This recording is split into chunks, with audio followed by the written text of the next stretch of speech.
آخری آیت سورہ بقرہ کی آخری آیت ہے جس میں مضامین جہاد کا تذکرہ ہے.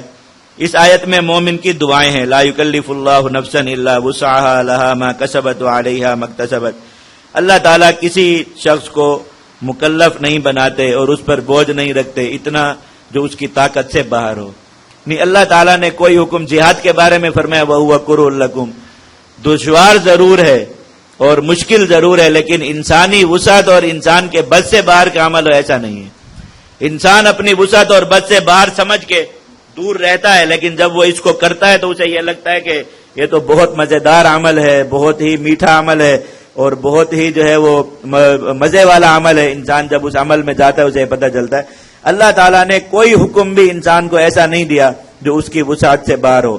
تو جان و مال سے جہاد کا جو حکم دیا جا رہا ہے اس کو کوئی یہ نہ سمجھے کہ اس کے اوپر ایسا اللہ رب العزت نے کوئی ایسی تکلیف اور ایسی مشقت طاری کر دی جسے وہ اٹھا نہیں سکتا تھا. کوئی بھی حالت انسان کی ہو اس میں وہ جہاد کے عمل کو کر سکتا ہے، اس کے لیے کوئی مشقت اور تکلیف نہیں. اللہ رب العزت نے اس کی ترتیب ایسی رکھی. نبی کریم صلی اللہ علیہ وسلم نے جہاد کی محنت کو خود تقسیم فرما دیا. جاہدوا المشرکین باموالکم وانفسکم والسنتکم. کفار کے خلاف لڑائی کرو اپنی جان سے، اپنے مال سے اور اپنی زبانوں سے. اور علامہ ابن عابدین کے حوالے سے جو جہاد کی جو اس کی تعریف کل آپ کو بتائی تھی اس میں انہوں نے بھی یہی لکھا بالمال واللسان او غیر ذالک. یعنی کفار کے ساتھ لڑائی کا جو معاملہ ہے اور ایک پوری جو ہے وہ چل رہا ہے ایک سلسلہ کفار کے ساتھ لڑائی کا، اس میں کسی قسم کی بھی معاونت کرنا یہ جہاد ہے. تو اب دیکھیے اس میں کوئی انسان بھی معذور نہیں رہتا کہ کسی نہ کسی حد تک تو انسان اپنے حالات اور ان چیزوں کے باوجود بھی جہاد کی اس ترتیب میں جڑ سکتا ہے، مال دے سکتا ہے، محنت کر سکتا ہے، دعوت دے سکتا ہے، خدمت کر سکتا ہے، کوئی بھی ترتیب جہاد کی وہ سنبھال سکتا ہے. تو اس میں وہ مکلف اس کا جو ہے وہ حکم فرض جہاد بھی ادا ہوتا ہے اور اس پر کوئی تکلیف اور پریشانی بھی نہیں آتی. اور اللہ کے نبی صلی اللہ علیہ وسلم نے چونکہ تمام احوال میں مسلمانوں کو خود جہاد کر کے دکھا دیا تو اللہ کے نبی صلی اللہ علیہ وسلم کے کرنے کے بعد تو کوئی عذر باقی نہیں رہتا. اگر آپ کہیں بڑھاپا عذر ہے، اللہ کے نبی صلی اللہ علیہ وسلم پر جہاد فرض ہی بڑھاپے کی عمر میں ہوا. 53 سال سے بھی زائد عمر تھی نبی کریم، 55 سال عمر تھی نبی کریم صلی اللہ علیہ وسلم کی جب جہاد فرض ہوا. اور نبی کریم صلی اللہ علیہ وسلم نے جہاد کا جو سب سے مشکل سفر اور امتحان غزوہ تبوک جو سفر فرمایا، اس وقت میں نبی کریم صلی اللہ علیہ وسلم کی عمر مبارک 62 سال تھی. اور اس میں آپ نے تمام مسلمانوں کے ساتھ پورے ایک عام شخص کی طرح کوئی بھی اس میں مسلمانوں سے زائد رعایت یا کوئی وہ چیز حاصل نہ کی. صحابہ کرام کے منت سماجت کرنے کے باوجود کہ اللہ کے نبی صلی اللہ علیہ وسلم ایک سواری اپنے لیے مخصوص فرما لیں، حضور نے نہیں لی بلکہ اپنے ساتھ بھی 9 لوگوں کو سواری پر رکھا اور جب اپنی باری آتی تھی اسی پر سوار ہوتے تھے. کھانے پینے میں کسی چیز کے معاملے میں کوئی اختصاص و امتیاز نہیں لیا. 62 سال کی عمر میں اللہ کے نبی صلی اللہ علیہ وسلم جہاد کے سب سے مشکل سفر اختیار فرمائے.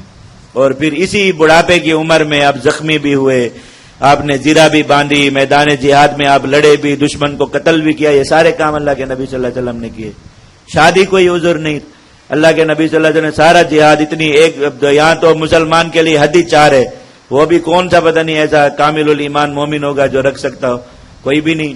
تو اللہ کے نبی صلی اللہ علیہ وسلم کی تو 6 7 8 9 تک بیویاں تھیں جب مختلف اسفار میں جب آپ جہاد کے لیے جاتے رہے سارے ادوار میں. اللہ کے نبی صلی اللہ علیہ وسلم تو جہاد میں اپنی ازواج کو ساتھ بھی لے گئے. غزوہ بنو مستلق میں حضرت عائشہ رضی اللہ تعالیٰ عنہ ساتھ تھیں اور حضرت میمونہ رضی اللہ تعالیٰ عنہ ساتھ تھی. اور کئی غزوات میں نبی حضرت غزوہ فتح مکہ میں حضرت ام سلمہ رضی اللہ تعالیٰ عنہ ساتھ تھی. اس طرح نبی کریم صلی اللہ علیہ وسلم مختلف غزوات میں اپنی ازواج مطہرات کو ساتھ لے گئے.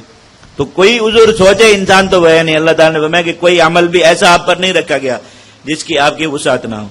لہا ما کسبت. اب اس میں جو شخص اب جو ہے کرے گا اس کام کو، اس کا اپنا اس کام کا نفع اسی کو ہی ملے گا. وعلیہا مکتسبت. اور جو کچھ برائی کرے گا ان اللہ رب العزت کے احکام میں، کہیں روگردانی کرے گا، بہانے بازی کرے گا اور غلط تعویلات سے اپنی جان چھڑانے کی کوشش کرے گا، وعلیہا، تو اس کا وبال اور اس کا وزر بھی اسی پر ہی ہوگا. اب جب مسلمان پر یہ بات آئی تو اس کو کیا کرنا چاہیے؟ میں اللہ رب العزت سے مدد مانگنی چاہیے کہ وہ ان مشکلات کے اٹھانے میں انسان کی معاونت کرے کہ اللہ رب العزت کی مدد کے بغیر ایسا ہو نہیں سکتا. تو وہ دعا ربنا لا تؤاخذنا، اے ہمارے رب ہمیں بخش دیجئے، نہ پکڑیے اگر ہم بھول جائیں یا ہم سے کوئی غلطی ہو. ربنا ولا تحمل علينا اسرا كما حملته على الذين من قبلنا، اے ہمارے رب ہم پر کوئی ایسا بوجھ نہ رکھیں جیسا آپ نے ہم سے پہلوں پر رکھا اور وہ اس کو اٹھا نہ سکے. ربنا ولا تحملنا ما لا طاقة لنا به، اور ہم پر ایسا کوئی بوجھ نہ رکھیں جس کو اٹھانے کی ہم میں قوت اور طاقت نہ ہو. واعف عنا، جو غلطی ہو ہمیں معاف کر دیجئے. واغفر لنا، ہمارے گناہ بخش دیجئے. وارحمنا، اور ہم پر رحم کیجئے. انت مولانا، آپ ہی ہمارے مددگار ہیں.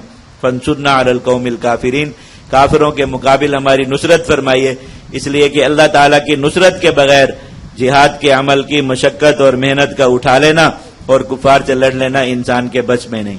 تو تتمہ اس کا اسی پر ہوا کہ اللہ رب العزت نے کتب علیکم القتال فرما دیا اس صورت میں، اور اس کی تکلیف اور شدت کی طرف بھی متوجہ فرما دیا، جہاد کی پوری ترتیب بھی سمجھا دی. تو انسان اس عمل کے کرنے پر اللہ رب العزت سے مدد اور نصرت مانگے تو اللہ تعالیٰ کی مدد و نصرت سے ہی یہ عمل ہو سکے گا اور اس میں مسلمان کو غلبہ ملے گا.